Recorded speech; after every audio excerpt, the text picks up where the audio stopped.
O Saber Direito Profissão já está no ar. O programa que te ajuda a entender as diversas áreas do direito de uma forma simples e didática. O curso desta semana foi sobre direito constitucional.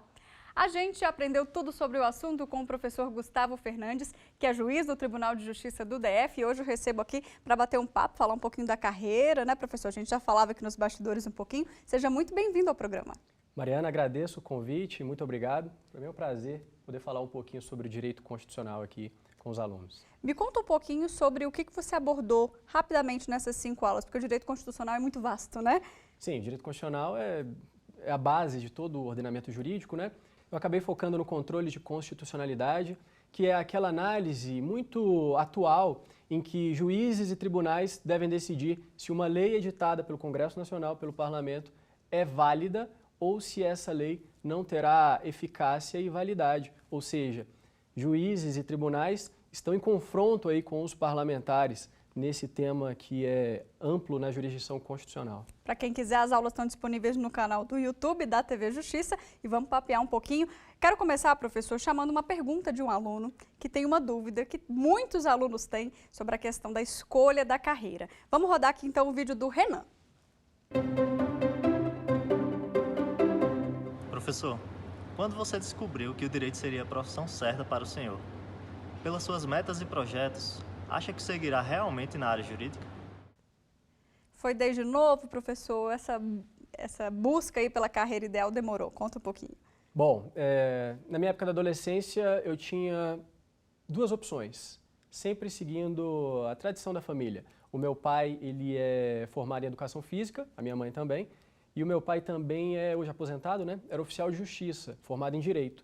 Então eu tinha sempre essa dúvida, será que eu vou fazer educação física na faculdade ou eu vou cursar direito?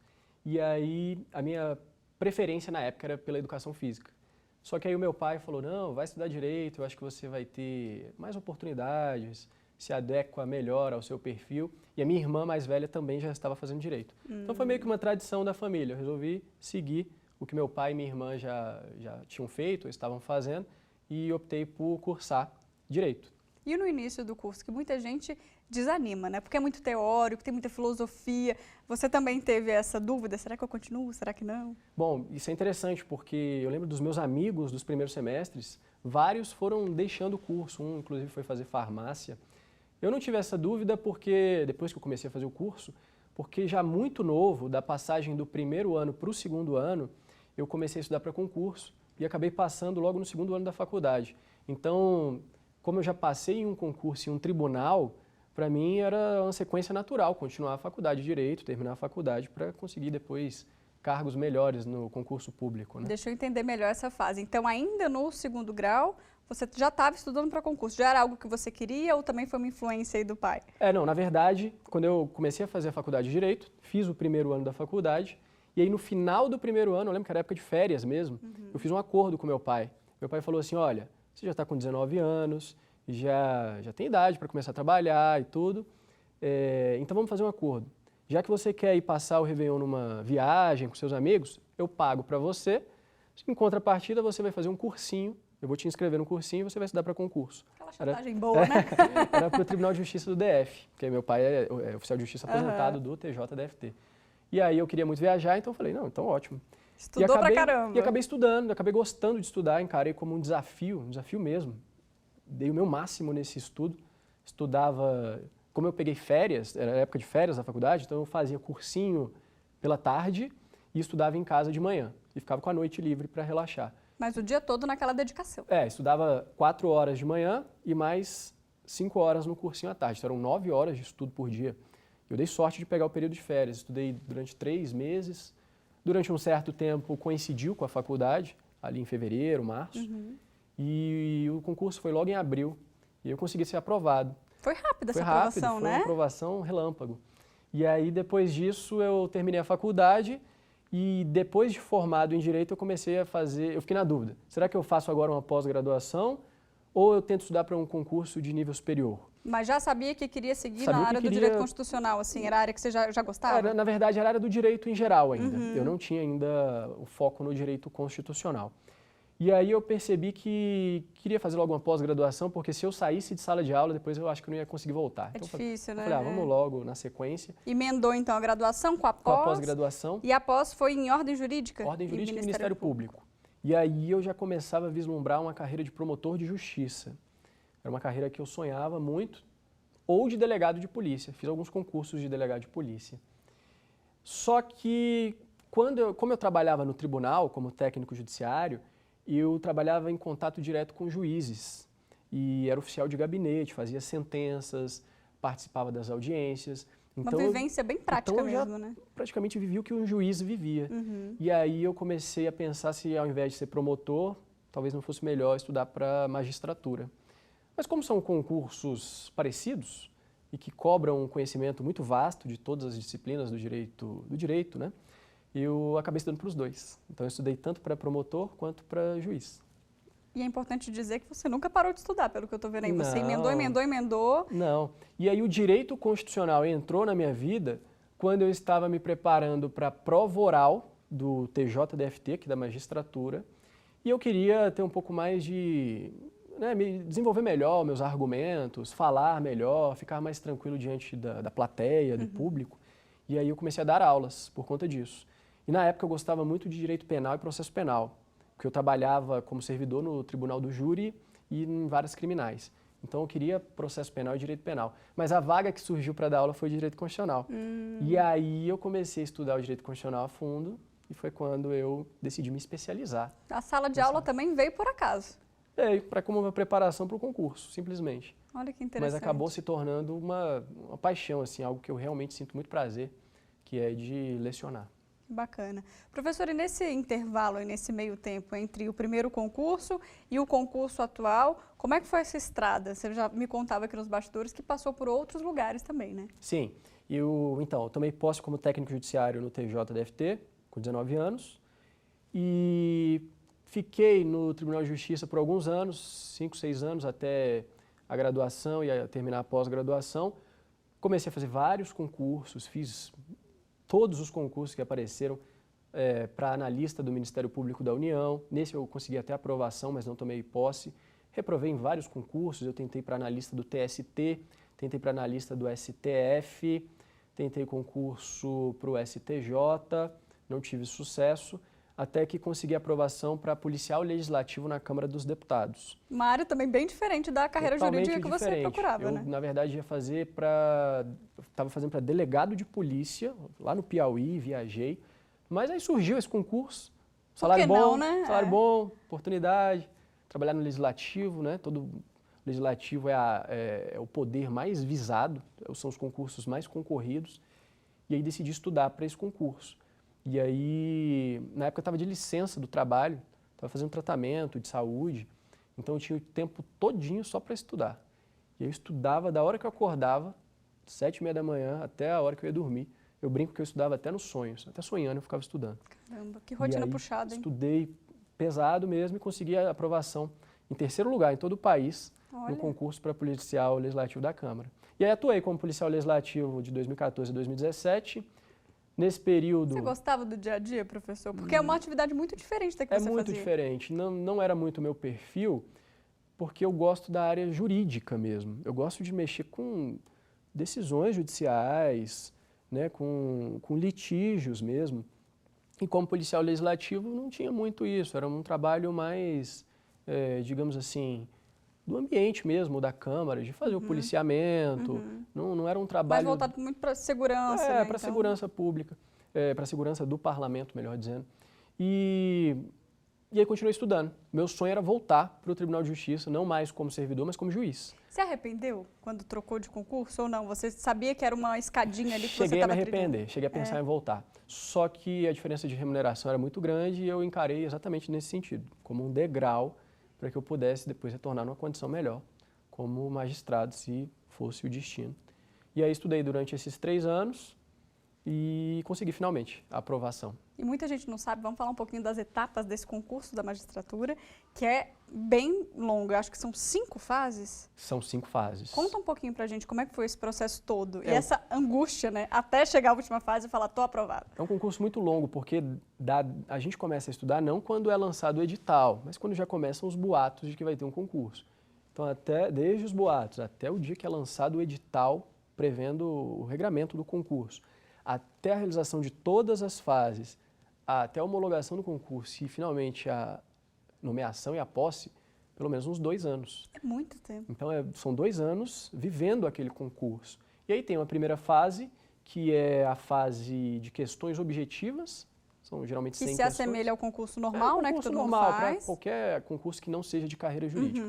Questões que você marca ou múltipla escolha, ou certo ou errado. Depois disso, há uma espécie de peneira, apenas um número determinado, geralmente 300, os 300 melhores vão para a próxima fase. A próxima fase é feita de questões subjetivas, então você tem que escrever como se fosse uma redação, mas respondendo o conteúdo. E 2 sentenças, uma sentença da área civil e uma sentença da área penal. Já é um teste prático mesmo. Já né? é para ver se você sabe realizar a atividade principal do juiz, que é sentenciar. E aí, dessa fase, os aprovados vão para fases intermediárias, entrega de documentação, sindicância da vida pregressa, exames de saúde, exame psicotécnico. Depois disso tudo, temos a fase de prova oral, que seria uma 4ª etapa, depois dessa 3ª. A prova oral é a verdadeira tensão do concurso. Difícil, né? Às vezes até a pessoa sabe, mas fica nervoso na hora. Para ela que eu comecei a lecionar, para me preparar para essa etapa. E depois da prova oral, enfim, vem a última fase, que é a fase de títulos. Mas ela não é mais uma fase eliminatória, é apenas para fins de classificação. Então, você simplesmente já até entregou antes seus títulos, se já exerceu carreira jurídica, se já foi professor, Sai enfim. na vantagem quem tem uma... Apenas para fins de classificação. E aí encerra o concurso. Caramba, 2 anos. 2 anos. Bacana. Professor, e você estava me contando também agora há pouco que você é juiz substituto. Então é um pouquinho diferente da dinâmica de um juiz que trabalha apenas em uma vara, né? Sim. Qual que é a diferença para o pessoal de casa entender? Sim, quando você ingressa num concurso da magistratura, você ingressa no cargo de juiz de direito substituto. Temos o substituto e temos o juiz titular. O juiz titular, geralmente aquele mais antigo, é aquele juiz que vai assumir uma determinada vara ou serventia judicial. Então temos, por exemplo, uma primeira vara criminal de Brasília. Tem um juiz que é o juiz titular da primeira vara criminal de Brasília. Ele fica lá, se ele quiser, para o resto da vida, até ele aposentar. Certo? O juiz substituto não. Ele é como se fosse um juiz a mais, um juiz auxiliar. Esse juiz irá atuar ou junto com o juiz titular, auxiliando, e aí ficam 2 juízes na vara, ou ele é designado para cobrir férias, licença de saúde, algum problema em uma outra vara. É uma vaga volante. E como eu sou juiz substituto, cada dia eu estou num lugar diferente. Eu estou uma semana na Samambaia, aqui no Distrito Federal, né, nas regiões administrativas, uma semana em Brasília, uma semana em Planaltina, uma semana em Taguatinga, uma semana, sei lá, em Braslândia.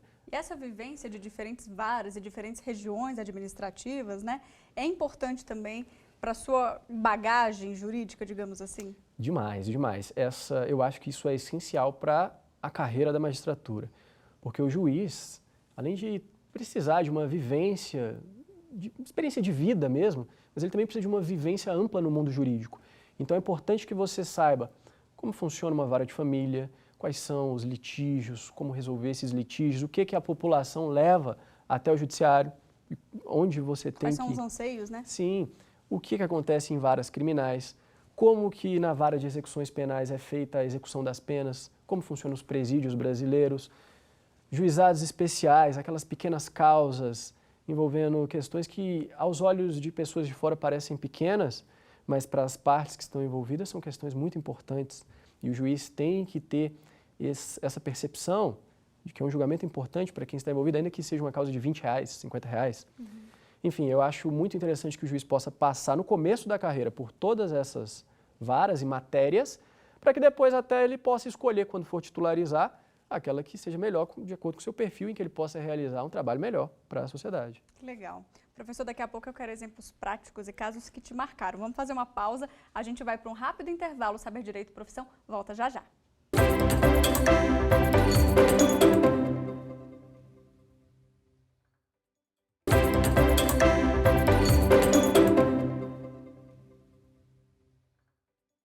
Estamos de volta com o Saber Direito e Profissão, hoje falando um pouquinho aqui da vida do Gustavo, que esteve com a gente durante a semana. Professor, no primeiro bloco a gente estava contando um pouco desse dia a dia, né, da magistratura, como juiz substituto, da caminhada em várias varas diferentes, né?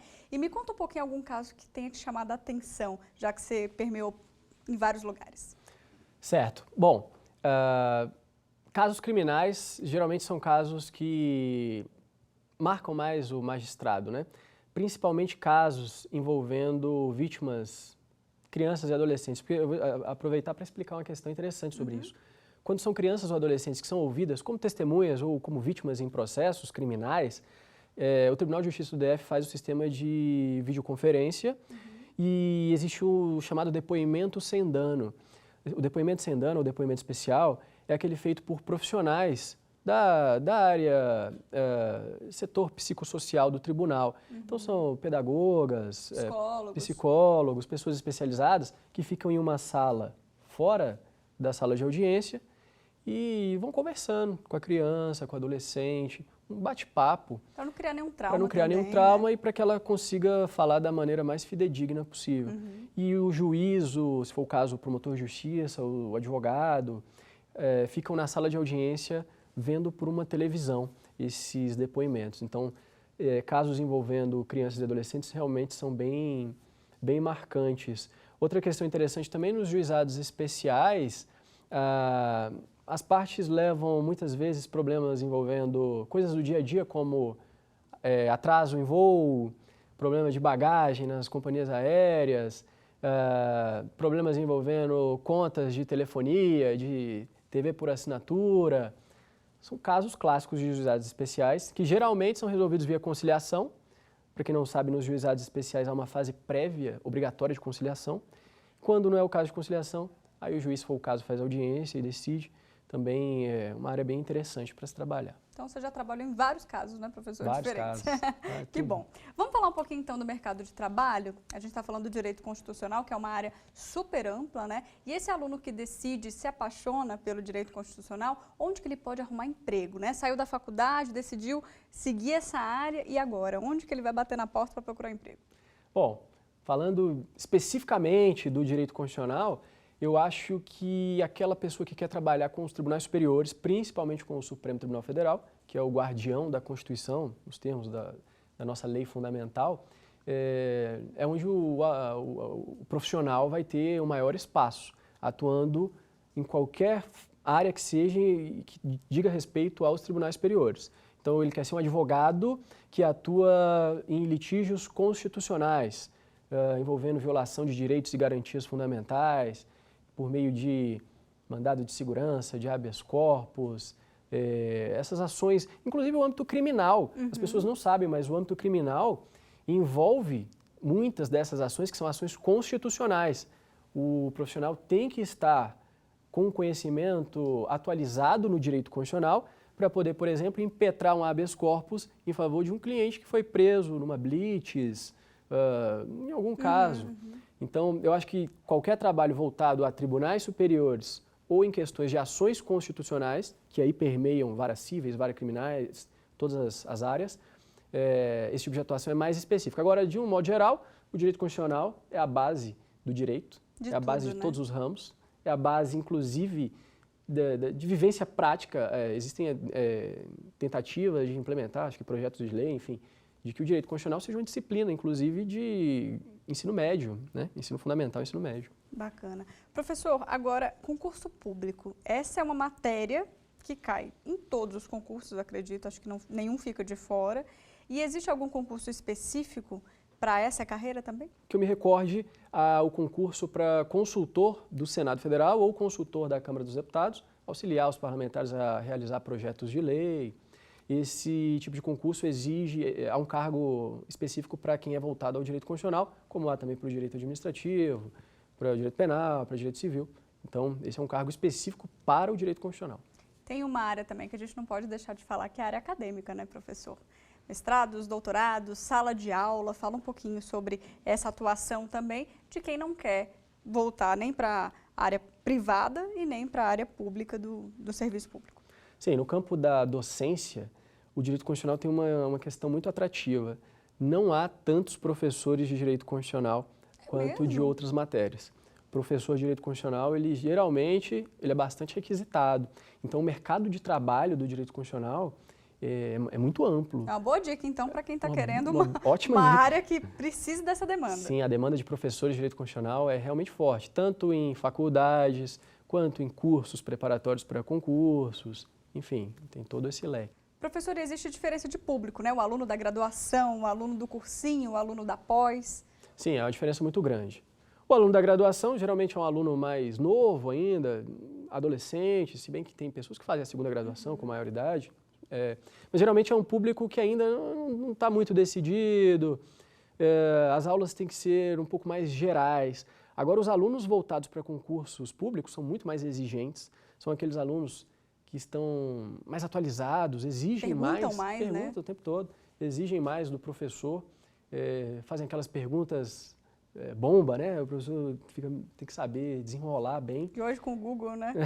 Às vezes eles até pesquisam antes de perguntar, já sabem a resposta. Sim, então são públicos bem diferentes. Já a pós-graduação, o pessoal que já sabe o que quer, já quer concluir a pós-graduação para fins profissionais, um público também mais específico do que da graduação. Professor, mestrado e doutorado, tem vontade? De dar aulas em mestrado? De fazer? De fazer? Sim, tenho vontade. Eu ainda não fiz mestrado por absoluta falta de tempo. Mas eu tenho uma dedicação também? Sim, além de dar aulas, a atuação da magistratura exige muito. Tenho 3 filhos, enfim, é muita coisa que está na minha lista. Tripla jornada. Minha lista de prioridades, o mestrado ainda está no meio ali, mais para baixo. Tá certo. Vamos conferir então mais uma pergunta que chegou para a gente pelo WhatsApp. Sim. É da Lilian. Pode rodar. Professor, para ter uma carreira de sucesso, além de disciplina, estudos e organização, qual seria uma qualidade pessoal primordial e de grande valia para o crescimento na carreira? Bom, eu acho que ela já falou as principais, né? Disciplina, estudo, organização. Eu nunca fui muito organizado nos meus estudos, não, confesso. É mesmo? Não era totalmente desorganizado, mas nunca fui. Hoje em dia eu vejo pelas redes sociais o pessoal totalmente organizado. Com planilha, cronograma, né? De dia. planilha, eu nunca tive nada disso. Mas estudos e disciplina é essencial. Eu acho que eu destacaria também paciência. A pessoa que quer ter sucesso tem que saber que as coisas, no âmbito geral, as coisas boas da vida não vêm fácil, né? Tudo que vem fácil não tem tanto valor. As coisas mais difíceis, o sucesso profissional especificamente, exige muita paciência. É um trabalho que é feito no dia a dia, de anos e anos, até um dia você conseguir reconhecimento, conseguir adquirir o conhecimento necessário para ter sucesso, seja como advogado, como juiz, como promotor, como defensor público, advogado público, o que seja. Professor, e você falou aí de paciência, né? E essa geração você percebe dentro de sala de aula, os mais jovens, que é uma geração da ansiedade, né? Uma geração que não quer esperar. Há uma ansiedade até, eu acho, pelo excesso de informação que a gente tem. Hoje em dia, os estudantes acabam criando perfis em redes sociais. Dentro da rede social, tem milhares de professores dando dicas, vídeos curtos, vários livros. É muita informação para o estudante hoje em dia. O estudante acaba se perdendo um pouco e ficando muito ansioso. E outra coisa, com redes sociais, a gente começa a ver muita gente atingindo sucesso, né? Muita gente feliz, muito promotor, muito juiz, E o estudante quer logo também chegar naquele ponto. E ele não se conforma que ele não está conseguindo ser aprovado em uma primeira fase, que ele não está tendo sucesso nas suas notas, na faculdade.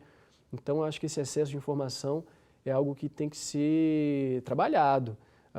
O estudante tem que ter paciência. Há um tempo para tudo. Uma pessoa, talvez com 23 anos, talvez não seja o tempo adequado para ela se tornar membro de uma carreira de Estado, promotor de justiça, mas talvez com 30, com 35, já seja uma fase mais adequada. Então, a paciência é A essencial. gente pode pegar como exemplo até a carreira de juiz. Você precisa de uma bagagem até de vida, né, para julgar esses casos. Com certeza. Uma pessoa... Eu lembro que o meu primeiro concurso para magistratura eu fiz quando eu tinha 20 e poucos anos. E eu lembro que eu reprovei na fase da inscrição preliminar, acho que eu não paguei direito lá, fui reprovado logo de cara. Mas assim, hoje em dia eu vejo que naquela época eu não teria... O Gustavo de antes talvez não teria a teria o menor discernimento de hoje. Não teria discernimento, eu acho que eu não teria condições nem de ficar tranquilo em uma audiência com os advogados, eu ficaria nervoso. Então, tem que ter paciência, sempre ter o momento certo, aproveitar cada fase. Professor, vamos então dar dicas para esses alunos? Você trouxe um livro para a gente, o que é que você trouxe aí? Sim, Vamos falar um pouquinho. trouxe um livro específico do tema que a gente tratou nos nossos encontros aqui no Saber Direito, o controle de constitucionalidade no direito brasileiro. No âmbito do direito constitucional, a gente tem a sorte de ter professores muito bons que são ministros do Supremo Tribunal Federal. Um deles é o professor Luiz Roberto Barroso. Para quem quer se especializar no tema do controle de constitucionalidade, eu recomendo esta obra. Deixa eu mostrar aqui então. Professor, então esse livro aqui se destina a quem?